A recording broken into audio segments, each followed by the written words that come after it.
looking around to see, old faces and new faces. Young people.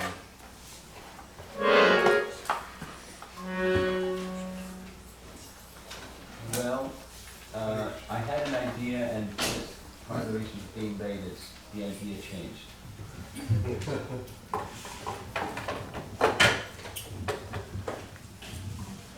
And so don't ask me to do what I'm saying with what I'm going to tell you I was thinking to do, because I didn't bring my computer. What I was thinking to do was to share with you as an example, and to kind of elaborate on something that I like to do, which is reach the hearts and the minds of our younger generation people in colleges. And what's the kind of message and how to reach the hearts and the minds of those people. By showing you, this is an example of something that I've been doing. And then there's many other somethings. But so that was an idea, that was the computer idea, which I didn't bring with me, so it didn't ask me to do it also.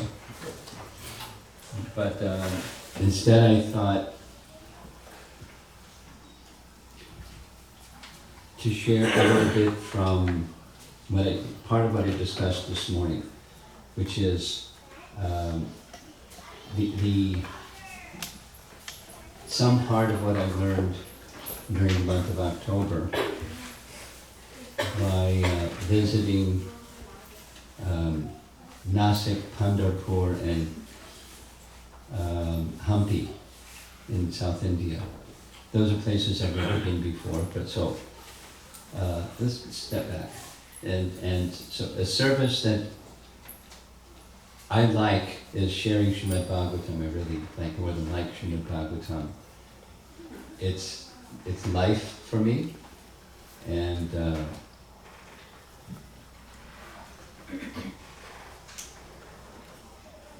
in addition to sharing Srimad Bhagavatam and presenting Srimad Bhagavatam, just like I discussed this morning, we'll touch on it again tomorrow morning, but I spent a lot of hours, a couple hundred hours, preparing for speaking about Dhruva Maharaj.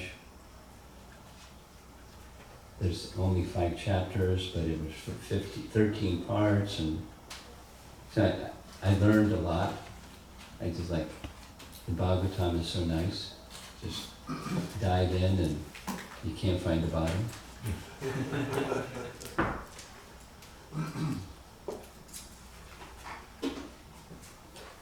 Without going, there are passages of the Bhagavatam that are just so wonderful. The prayers of Prahlad Maharaj, the teachings of Prahlad Maharaj, each of those was 35 hours of presentation from the Bhagavatam. So I like Srimad Bhagavatam, but another thing, in sharing it with the devotees, another thing I like is going with the devotees to the holy places and just diving in. So the term these days is a yatra. So it started with, let's go to Vrindavan, let's go to Mayapur, let's go to Jagannath Puri. What's next? Okay, Vrindavan, Puri, Mayapur. Okay, what's next? Can we go to some other places? So we went to South India, the path that Lord Chaitanya followed, leaving Puri, place by place. We only got part of the way, so then, and then another time later, the rest of the way we didn't finish. So, and all of that's like yatras. And then, okay, what's next? So let's go to Dwarka. I'd never been to Dwarka before. We went to Dwarka, and I learned a lot. And then what's next? So let's go to Ayodhya. So I had heard of Ayodhya, but I'd never been to Ayodhya. And I never even heard of Chitrakoot, but Chitrakoot is really a special place. So we went through Balakanda and Ayodhya Kanda. And then what's next? So then I just finished what's next, in which is Ram goes to the forest for 14 years, and then so that's Aranyakanda, and then he reads Hanuman, Kishkindakanda, and then the beginning parts of Balakanda, and I didn't even know the word Kanda before. But I knew that as Gaudiya Vaishnava Acharyas have elaborate explanation of the pastimes of Krishna, especially in Vrindavan, but other than Vrindavan as well. So I knew that Sri Vaishnavas have elaborate commentary on Lord Ramachandra's pastimes. And I inquired a little bit, and sure enough, there's abundant commentary. So 1,500 hours was spent by Tamil English-speaking devotees, a team of 6 or 7 of them. They added up their hours. I was curious how much. So to take the commentaries of those acharyas and assimilate it just for those 2+ khandas. And then they fed that to me. That was like busy eating it and digesting it and assimilating it and making it available for an audience that had, like me, not heard of all these things. And that took me a total of, anyway, it was wonderful. And I want to share some of that because it's fresh. And I was, in the last minute, I didn't bring with me, but I think I can make available to somebody, Lokya or Sri Vrindavan or Man in the Moon or something, a document that has, whoever wants it can ask them and they'll send it to them, or just send it out, or whatever you want to do. So here's some of the things that I learned that I thought I would share this evening about Ramayana.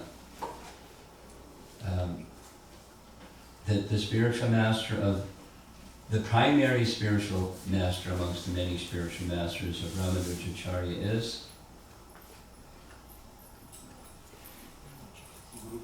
Yamunacharya, right? Yamunacharya. Thank you.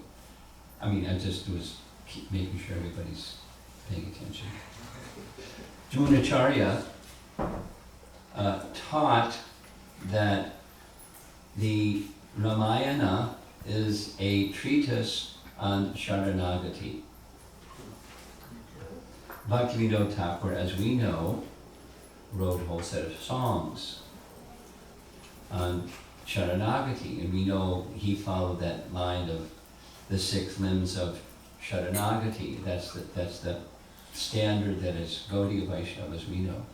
So Sri Vaishnavas know the standard of Sharanagati through Yamunacharya's teachings on Ramayana.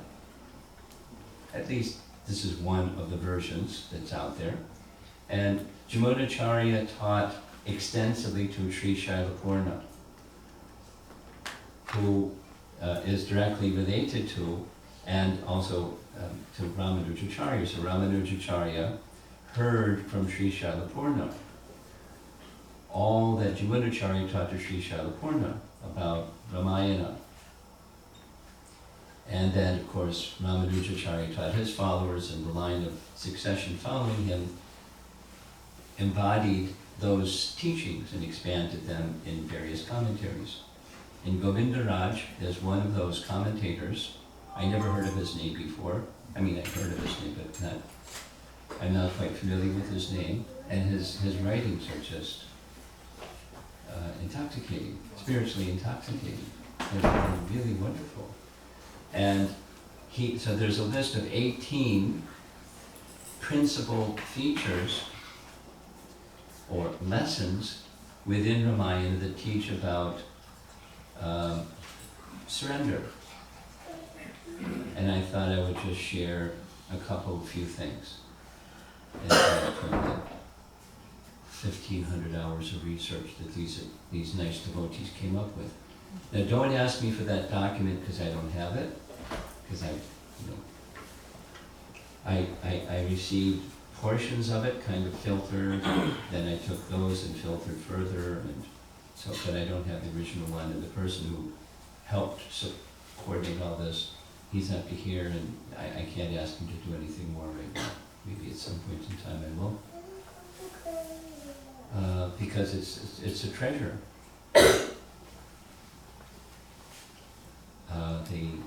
The writings of Sri Vaishnavism. That means, you know, there are sources that are particularly considered authentic, and so those are the ones that our translators went to. So, in school, do you learn a little bit about Ram's pastimes? Ramayana? A little bit? Okay. Do you know who Maricha is? Yeah. You do? Good. I didn't. But so, Maricha, here's a little narration. When Ravana goes to Maricha for the second time to persuade Maricha to help him kidnap Sita. Right? So Maricha was, well, he wasn't a nice man. He was a Rakshasa. He used to eat people. And he was very powerful. And just like in Krishna's pastimes, who was the first demon that Krishna killed in his Braja pastimes? First, the children, please. Who was the first demon that Krishna killed in his childhood pastimes in Braja? Putana. So, Putana happened to be female, and the first demon that Ram killed was a female. And her name was? Tataka. Very good. And Tataka had a son, and she had two sons. One's name is Subhahu, and the other's name was? Maricha. So, Maricha's first encounter, he told this whole story to Ravan, and then part two. So, he warned, this is what the first visit, he warned Ram. See, I'm telling the story so the kids are involved. At the same time, there's some principles that come from Jamunacharya that I'm going to share shortly. So Maricha said, don't mess with Ram. Wherever you got this idea, don't follow this idea because you're as powerful as you are. So Maricha was shot with an arrow and he went flying in the air. There's different numbers according to the Ramayana that you read, but hundreds of miles in the air and landed in the sea. And realized, wow, Ram's not ordinary. Now, Subhahu, his brother and his mother were killed, but somehow part of the divine arrangement to allow for the Ramayana to play itself out as it played itself out, to take place. We'll hear some more about the role of Suparnaka. We mentioned it this morning. So, when Ravana comes a second time, he finds Maricha living like a hermit, living like an ascetic hermit in a cave. And he tells Ravan, this is why. After I survived coming out of the sea, I went back to Lanka, and I stayed there for some time. And I felt wounded by Ram, but I was not feeling like I'm feeling now. And together with two other Rakshasas, we decided to go back to the mainland there and do a Rakshasa thing. And I had mystic power, so we assumed forms of a deer, and we moved about where the sages were, and the sages would think we were normal deer, and then we'd eat them. And that was like our program. And then, nice sadhana, huh? Got the morning, where's the nearest sage to eat. So, then Ram came to know. And Ram fired an arrow and, the other two that were assuming the form of deer, they didn't know how powerful he was. I knew how powerful he was, so I ran. And Ram wouldn't shoot me from behind because that's one of his rules as a Kshatriya. So I lived. And my two friends, they're gone. Since that time, I've lived in fear. He didn't use the word, the translation doesn't mean fear. It's some other word. It's a secondary rasa. I forget what the term is. Do you recall the term? So, some term. And by research, it turns out there's 5 primary rasas. This is the adult topic. 5 primary rasas and 7 secondary rasas. And one of the secondary rasas is the rasa that Maricha was experiencing in relation to seeing the personality of Godhead. But it wasn't like with a desire for serving him, it was just fear. Let's go back again to the Ayodhya Kanda. And the Ayodhya Kanda, maybe some of you experience this in reading Ramayana or know somebody. I've met some devotees from India that told me, I can't stand reading Ramayana because it's too sad. The word in the common translation is sorrow. That is, Ram can't become king and Ram has to go to the forest for 14 years. And when that message comes, how Ram receives it is so amazing. One of the versions of Ramayana. By the way, I learned that there's, besides Valmiki Ramayana, amongst the Vaishnavas, there are multiple sources of Ramayana that are regarded as authentic, although they're not identical. Here's 2 examples, right from Chaitanya Charitamrita. When Lord Chaitanya meets the Brahmana, the Ram Bhakta Brahmana that's chanting Ram's names constantly and he's undergoing fasting till death because Sita has been kidnapped. And Lord Ramachandra says, no, it's not possible, Sita's been kidnapped. It's a false Sita. Then man breaks his fast, he goes and finds the Purana that says it, and he goes all the way back. If you look at a map, it's like, he went way out of his way to go all the way back and find the Brahmana, give the Brahmana the copy of the Kurma Purana that says it was a false Sita. Well, guess what? That's not in Valmiki Ramayana. And then another place that Lord Chaitanya visits is the temple of Lord Shiva, where Ram has come back from Lanka having killed Ravana, and he worships Lord Shiva to undergo the atonement for having killed the Brahmana, because Ravana by birth was a Brahmana, right? You know that, right? So,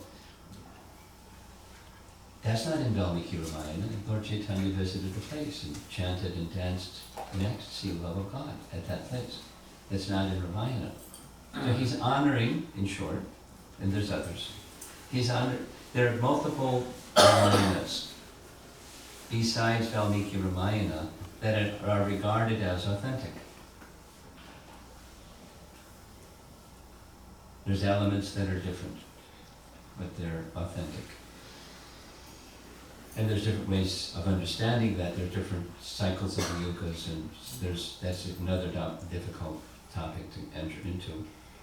But in Valmiki Ramayana, Maricha is experiencing a secondary rasa. Oh yeah. So yes, back to when Ram tells people, he tells his mother, and he tells Sita, and he tells Lakshmana, and he tells different devotees, his eternal associate devotees, they experience sorrow in different ways. and sorrow and sorrow and sorrow. And I've had people say, I can't see a deity of Sita, Rama, and Hanuman because I feel sad. Because when I was reading that as a kid, I was so sad. I just can't see the deity. So I shared with them, according to Jiva Goswami's commentary on Rupa Goswami's Bhakti Rasamrita Sindhu, it's there, it's touched on in Prabhupada's Nectar Devotion. It's elaborated upon in Jiva Goswami's commentary that says basically this. Each of the rasas has a predominating deity, and the predominating deity of sorrow is guess who? Lord Rama. So they are experiencing an ecstasy that looks really terrible. This ecstasy of feeling sad, feeling sorrow at the misfortune of it increases their affection. Secondary rasas strengthen and heighten the primary rasa while appearing to eclipse the primary rasa. And so that's the sorrow over there in the Ayodhya Kanda. Now in the Aranya Kanda, here's Maricha, who is feeling, he says, everywhere I look, I see Ram. I see a tree, I see Ram. I see the forest, I see many Rams. In my sleep, I see Ram and I wake up screaming, terrified. I can't even hear a word that starts with the word R. I tremble. So it's Bhayanak. Huh? Bhayanak. I didn't get the Sanskrit word, but Fear. Tasting the fear. okay. Terrified. More than fear. So, now, question, all you learned devotees.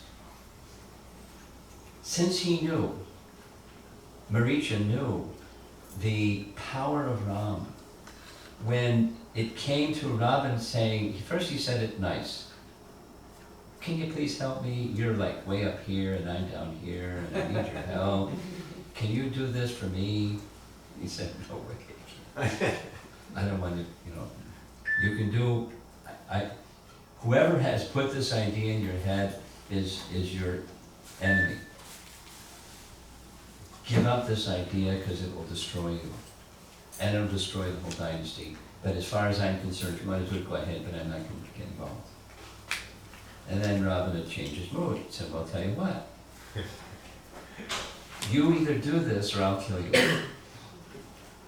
What's your choice? And Maricha said, I'd rather be killed by Ram than you.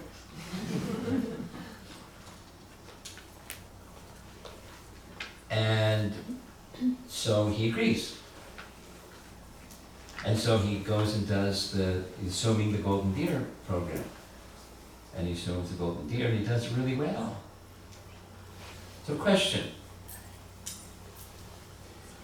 why didn't Maricha simply say to Ram, hey Ram, this fellow Ravana wants to kidnap Sita. And it's a bad idea, it's sinful, you're all powerful, please give me shelter. Protect me from that bad person. I'm a surrendered soul at your feet. Why didn't he do that? He could have done that. He understood he was more powerful than anybody, including this wicked Ravan who was the terror of the universe.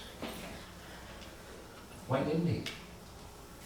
And the answer, our Sri Vaishnava Acharyas explain, is that one of the 18 elements of surrender was missing. And that is, he didn't get the language, at least the translation from Tamil to English, is an intermediary who is recommending him on behalf of. In contrast is Bali and Sugriva. Now Sugriva, he was also afraid of Ram. who was afraid of Bali, and he thought maybe he's an agent of Bali, come to harm me because, you know, he has reason to be fearful, because Bali was a formidable opponent, and anyway, so he was fearful. But Sugriva had the good fortune of hearing from Hanuman, who in that particular situation was simply that intermediary. Hanuman has a number of functions, just like we do in our Krishna world. We have a number of hats and we do different things. So that particular function was saying to Sugriva, he's good. Trust him. Because Sugriva trusted Hanuman, and Hanuman gave his good recommendation. I mean, there was still trepidation, but he trusted Hanuman, and under Hanuman's recommendation, they made friendship. And then Sugriva became, you know, victorious in many, many, many, many, many ways. He became established in his relationship of friendship. Now, another explanation of Ramayana is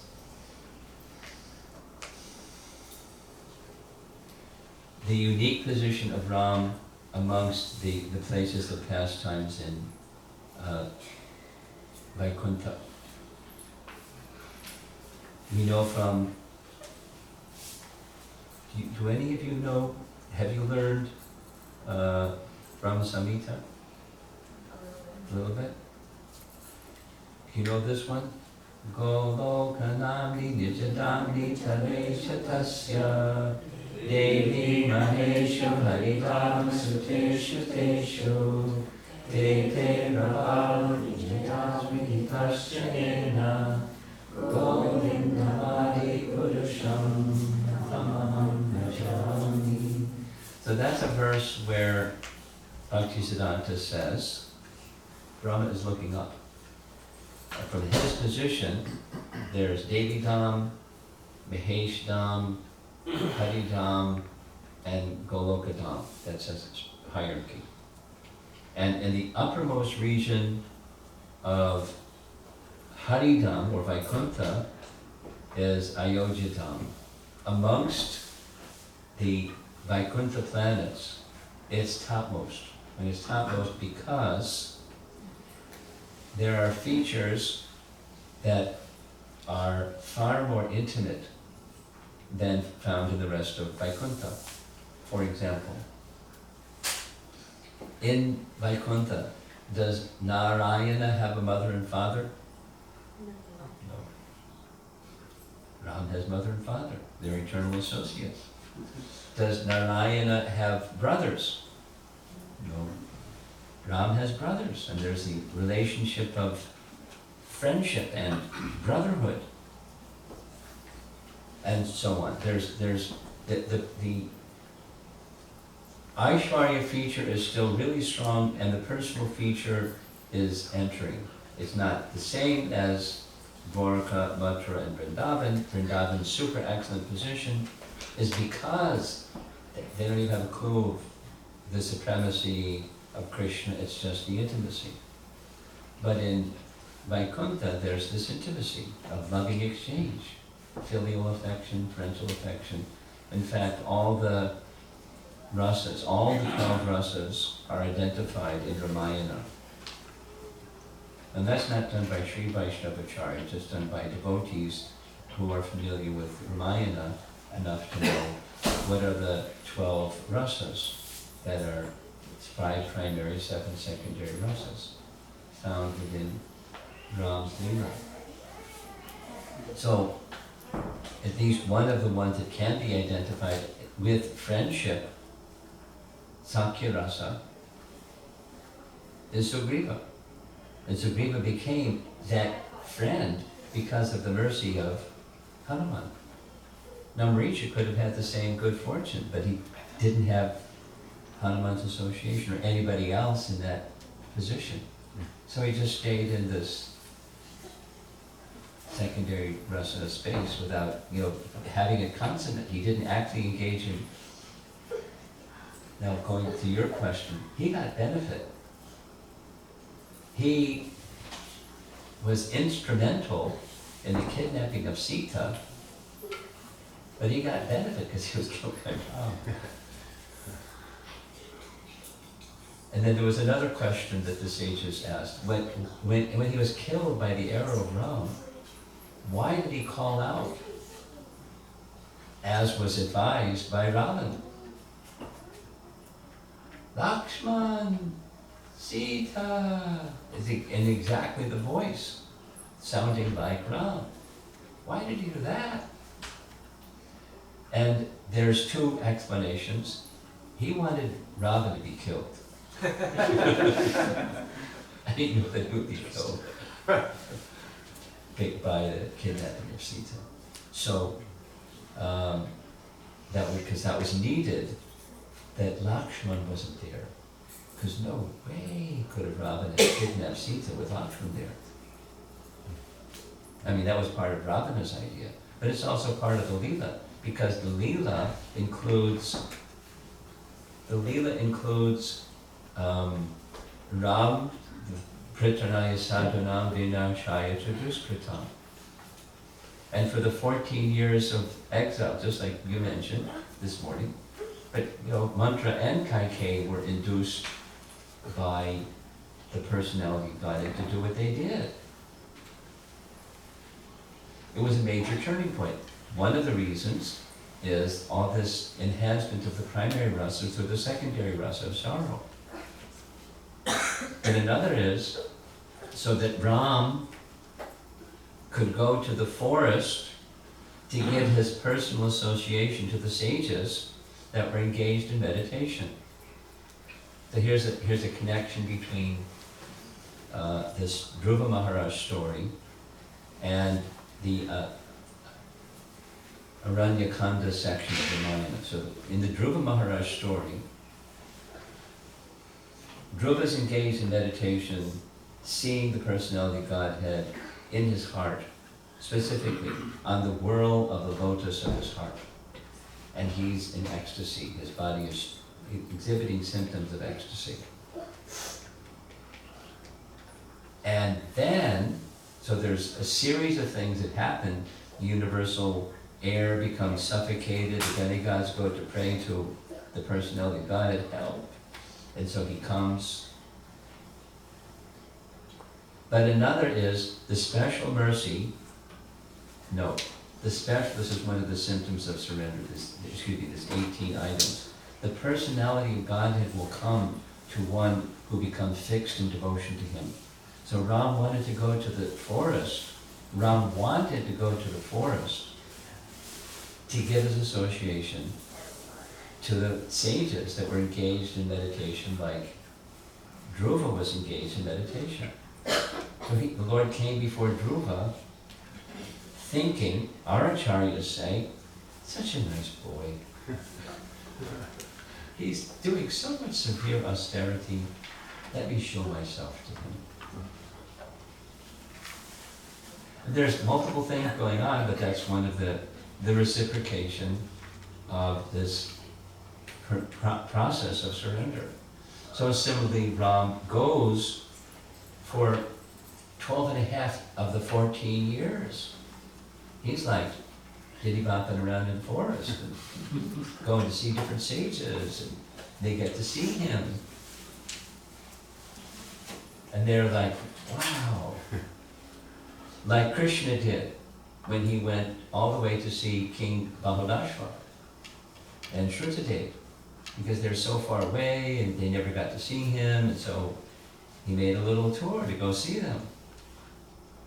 And on the way he saw others. So the Lord gives this personal association to those who are fully surrendered to him. This is one of the 18 items.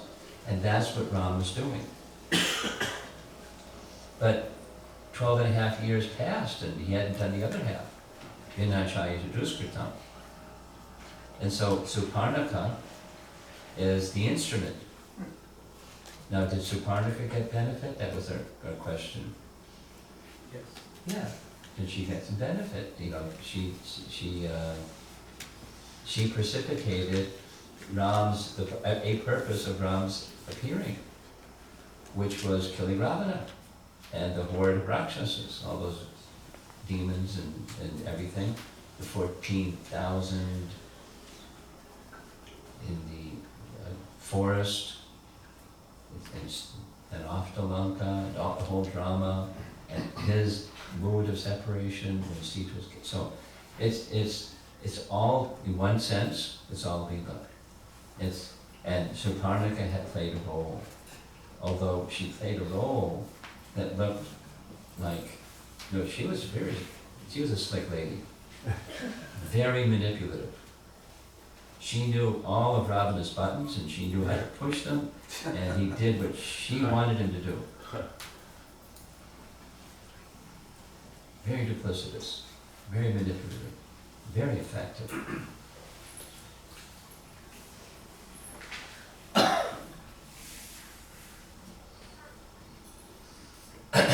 Yeah. So, in short, because there's so much more, the pastimes of the personality of Godhead are an ocean without a bottom.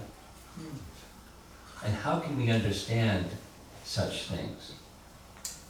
Well, we understand such things by the process of hearing. And we have to be really selective about where we hear from. Some persons are not so selective, and some persons are more selective. When Shukadeva Goswami begins with Canto 9 describing the pastimes of Ram, he says, I'm only going to tell you of the ones that are authentic, indicating there were lots of ones that weren't authentic, and there were multiple ones that were authentic. And time has passed since Shukadeva Goswami spoke with him, and there's many more versions that our acharyas look to, and some our acharyas look away from. So we should also be very careful. Certainly the gold standard is, for us, in ISKCON, is Valmiki Ramayana. And at the same time, we need to understand that Lord Ramachandra accepted other than the pristine Valmiki Ramayana. At least these two examples. There's probably more within Ram's pastimes that I'm not thinking of at the moment. So, what to do? We hear, and then by hearing, go further and go further and go further. And one last thing, Nasik, the name of the city, Nasik, comes from, at least the local lore says, where the nose of Suparnika was cut was on the other side of the river, and the nose were thrown onto this side of the river, and where the nose landed, that became Nasik. Because there's some kind of, I don't know, language that in the corruption of language it became Nasik, but it has to do with the nose. So I didn't know that before I went there. And across the river is the place where this pastime took place. At least it's said that it took place. And to go to the places where the Lord performs his pastimes, it's very powerful, and to hear and enter into those pastimes in that atmosphere, it's very special. And not everybody can take off the time and go to those places, and so recordings have been made, and those recordings are available. When I went to, because I was doing this 15 to 16 hour a day thing to prepare for and present the topics, I didn't have time even to go to the temple. There's an ISKCON Nasik temple. Radha Madan something. Huh? Madan Mohan Gopal? Madan Gopal. Yeah, yes, Madan Gopal. Yes. So I finally got to go, I'm leaving to go to the next place. So I shared with the devotees, because they're very familiar, because they're from Nasik, they know all of these things. And one of the things that I shared with them, I'll also end sharing with you. I was a little concerned because Prabhupada didn't give so much emphasis to Ramayana. Why spend so much time and give so much emphasis to Ramayana? Because it's, we have the Hare Krishna mantra, but it's, it's Krishna. And not so much Ram or Ramayana, Lord Ramachandra. But it's something that I appreciated from the time that I spent just being absorbed like that is even far greater appreciation for the exalted nature of Krishna's pastimes in Vrindavan.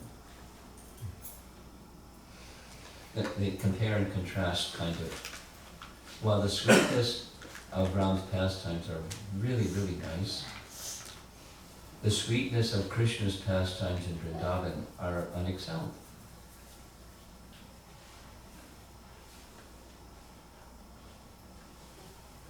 Here's one example from Jiva Goswami's Priti Sandarbha.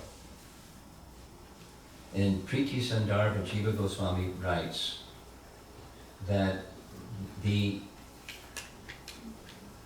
when Dhruva was in meditation on the personality of Godhead within his heart, Paramatma feature, his devotion became so strong that the Lord appeared before him and touched him with his conch shell, etc.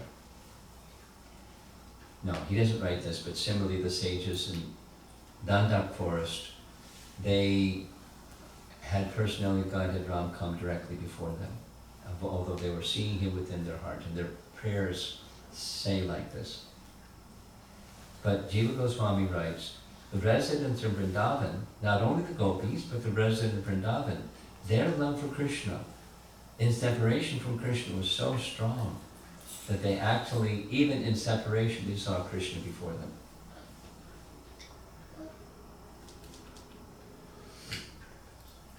So that, and thus he concludes that the love of the residents of Vrindavan can't even be compared to the intense love of Dhruva, because he's a Vaikunthavasi.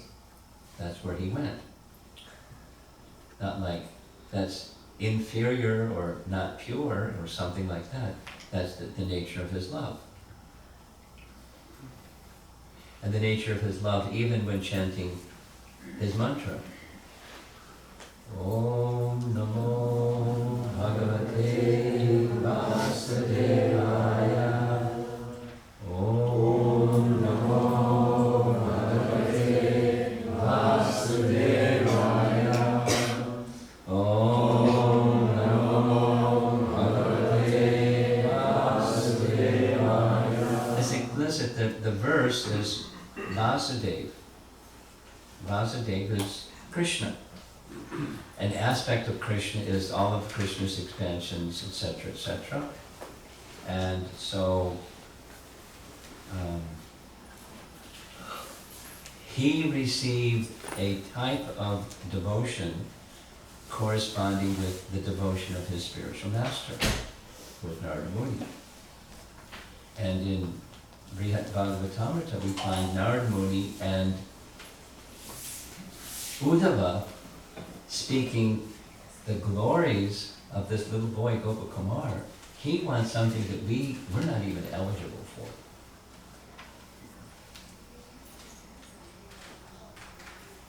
So we're very fortunate. We have received this Hare Krishna mantra and the teachings of bhakti from our founder Acharya Srila Prabhupada.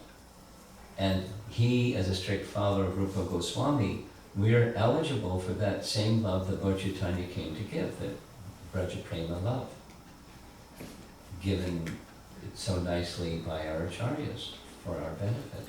But the position of that love of Braja, all the residents of Braja, which followers of Lord Chaitanya are eligible for, is as nice as the Ramayana, and charming and thrilling and inspire surrender to the personality of Godhead. As much as that is there, The love of the resident of Vrindavan is super excellent, and what we've been given is so special, we don't even have a clue. That was what I shared with these devotees in ISKCON Nasik. But I'm appreciating it more than before, ever before. Okay, so it's time. What time is it? Gosh, any discussion?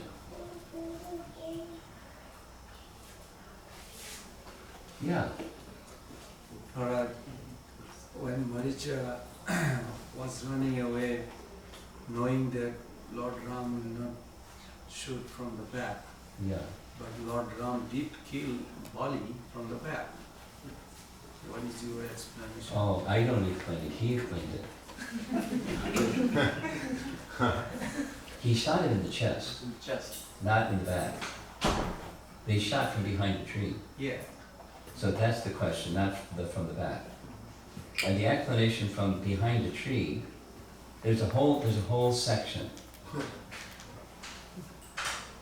And but just the behind the tree part has to do with, according to the codes of the Vedas, when one is fighting with an animal, when we engage in weaponry from behind a disclosed place or concealed place.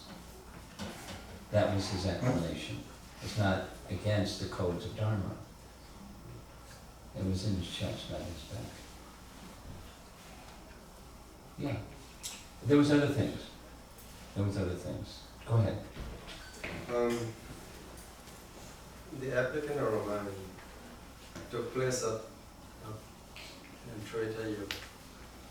And when reading the Ramayana, you get the understanding that the beings then were huge. They're much bigger than Kali Yes. midget, But not only that, but the animals also were huge. Yeah. And like these scientists, they are unearthing so much large animals and stuff, but they can't make sense of it because they're saying something else. Their whole theory and everything, but I'm positive it has to do with the ages. These fossils has to do with the ages really. And the scientists certainly have it wrong how they're theorizing that dinosaurs and whatever, coming through evolution and like this. But You mean they make mistakes? yeah. Okay. Someone else? Yeah. When you were reading that, did you ever come across the part where Ravana had his first encounter with the woman who was Vegavati? Vegavati. Vegavati. Yeah. It comes in the end. Yes, the answer to your question is yes. It's the final section of Ramayana, where Agastya is narrating to Ram the history of Ravana.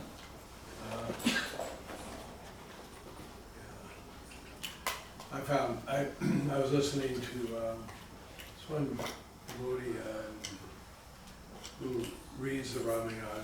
He's from LA.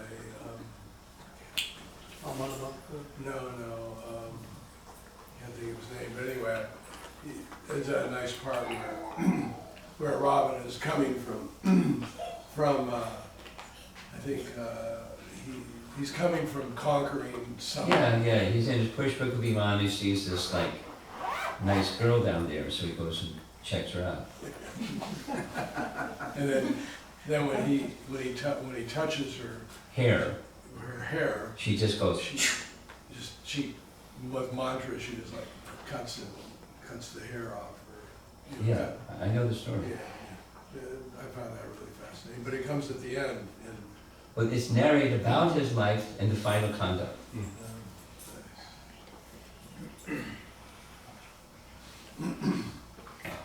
There's more. There's he had a whole bunch of curses.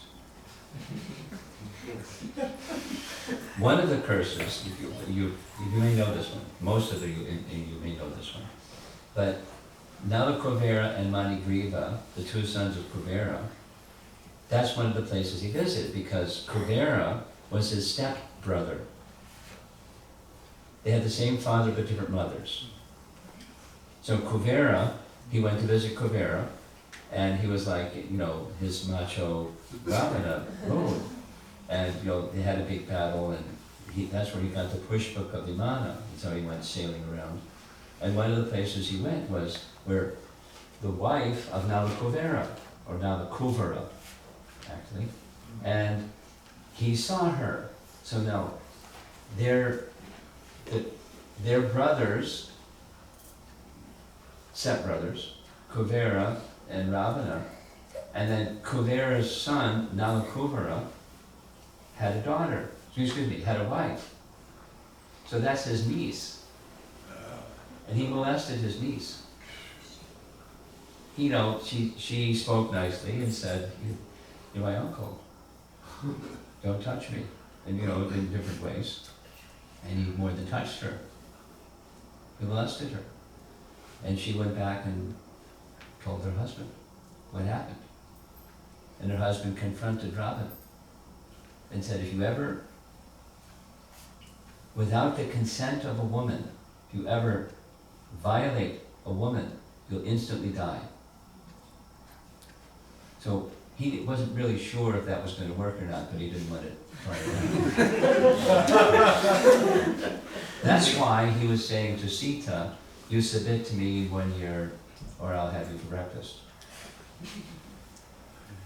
Part of that pastime was that I think that the niece went to her husband, and he when he found out who molested, he says, well, I got no chance against Robin. Yes. So he figured out the only thing he could do was to curse him. There was no. He was a big bully. That was smart. You know, very well, at least they can do something against him. And that's what was Kuvera's advice was from their father. You know, don't give him Lanka. Don't fight with him.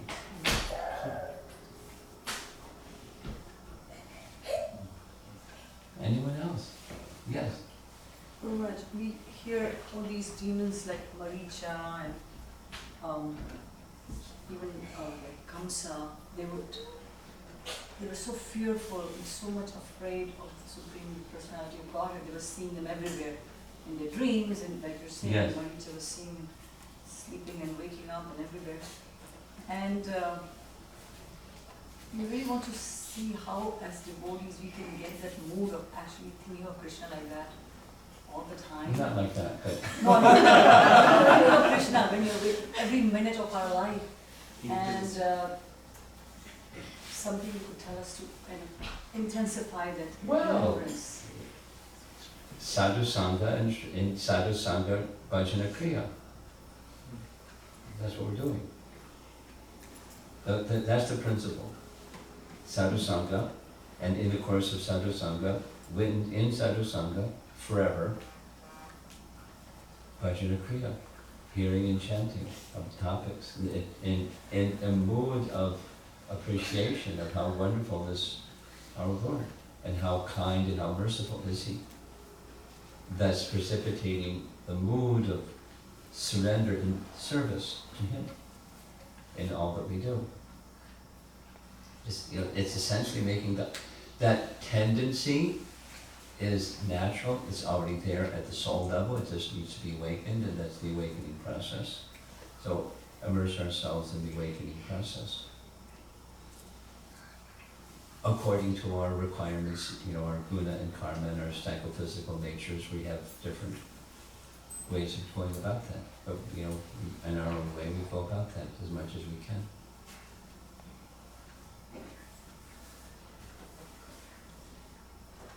So, Maharaj, in Maricha's case, he was constantly in fear of Lord Rama. He was. So as you mentioned, he didn't had like Sugriva, who had Hanuman as a friend to direct him towards Rama. Yes. He didn't have any friend like Yes. So in Krishna's pastime, Kamsa also was in constant fear of Krishna. Like even he could not sleep. So wasn't there like Akrura or anybody who didn't give proper advice to Kamsa at that time to be friend with Krishna? I don't know. I have to think about it. But I think it's getting the signal it's time to end. So thank you all for coming. Srila Prabhupada ki. Yeah.